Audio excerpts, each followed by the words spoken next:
amanhecendo. Então o mundo foi deitar e nós fomos embarcar no dia que estava amanhecendo.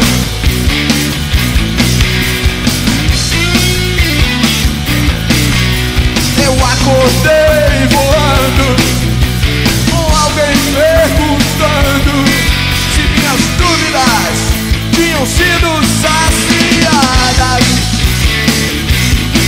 Ah, eu não soube o que falar, nem ao menos eu sei rezar. Pelo barulho, só imagino a porrada.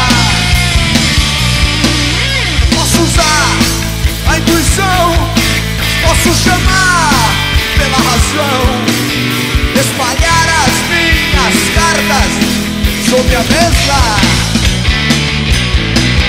O sagrado e o profano tocam no mesmo piano e solando levam as minhas certezas.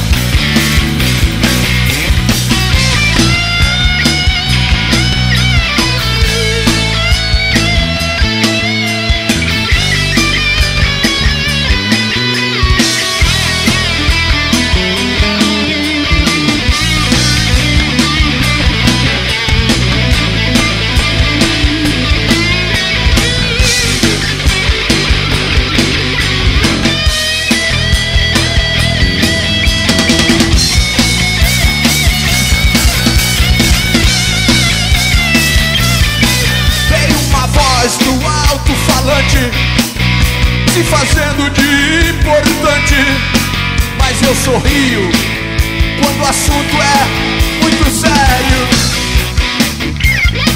E por favor, não tenha medo, eu manterei nosso segredo envolto em sua teia de mistérios.